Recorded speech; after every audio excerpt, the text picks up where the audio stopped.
La oralidad. Ya pasamos a temas mayores. Una de las cosas que yo recomiendo es calentar la voz.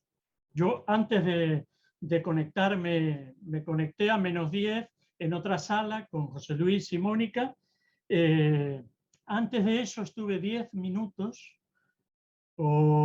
haciendo ejercicios. Yo tengo una palabra que, os la digo, va, que siempre en teatro la utilizaba. Está bien marcar las vocales para calentar la voz. Fonéticamente es interesante. Yo tenía una palabra que era Aurelio. Aurelio contiene las 5 vocales del castellano. Entonces, la repetía varias veces esa palabra porque me hacía modular la voz y relajarla. Además, Aurelio, Aurelio. Eso, subir y bajar los tonos, eso también ayuda a calentar la voz. Y calentar la voz no es solamente para que estemos predispuestos a hablar, es para que no nos quedemos afónicos. Si no calentamos la voz, en un momento determinado podemos colocar, sobre todo si no estamos acostumbrados a hablar en público, entre los nervios, las tensiones propias de la charla, etcétera, etcétera, puede suceder que nos quedemos medio afónicos. ¿Por qué? Porque tensamos, en vez de hablar normalmente, tensamos las cuerdas vocales. Yo puedo hablar normalmente, incluso puedo gritar sin que se me casquen las cuerdas vocales porque sé cómo proyectar la voz. Eso es un ejercicio que podéis hacer en casa perfectamente. Vocalizar, esa es otra cuestión. Hay mucha gente que por hablar deprisa no vocaliza bien. El Aurelio me sirve también para vocalizar. La charla tiene que ser ni muy deprisa ni excesivamente despacio. Nosotros podemos hablar, normalmente es una cosa que ocurre con frecuencia con la gente que tiene poca experiencia y que se pone muy nerviosa al hablar en público. Normalmente, como es un mecanismo humano muy comprensible, quiero terminar rápido, ¿qué puedo hacer para terminar rápido? Inconsciente, evidentemente esto es inconsciente. Hablar deprisa, así terminaré antes y me quitaré este problema que me produce un poco de angustia si termino antes.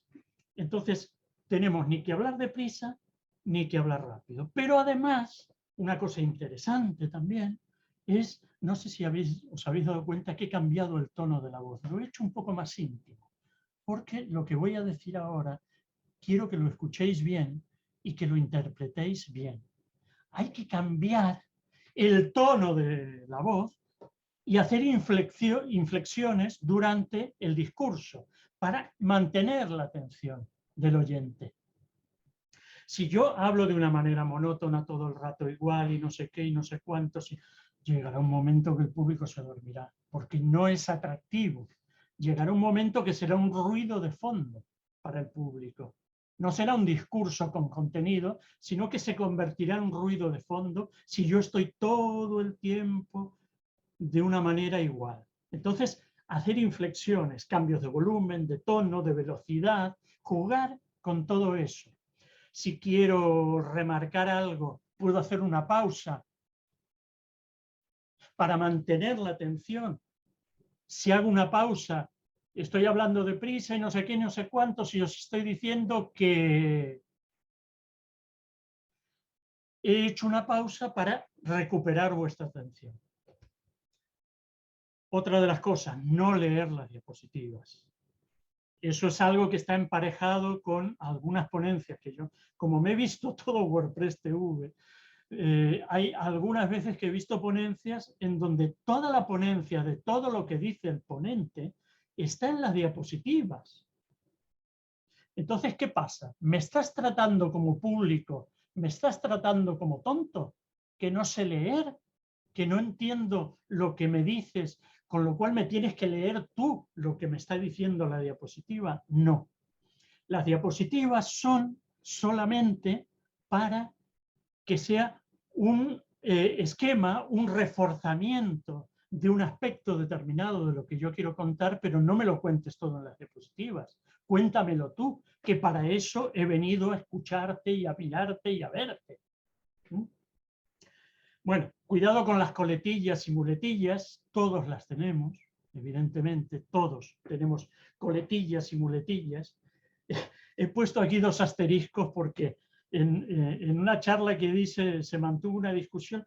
¿Y cómo sabes tú cuáles son las diferencias entre coletillas y muletillas? He puesto abajo la descripción de la RAE, de la Real Academia, del diccionario de la RAE, la definición de coletillas y muletillas. Y sobre todo, y en la medida de lo posible, disfruta de tu presentación, disfruta de tu charla, disfruta de tu ponencia.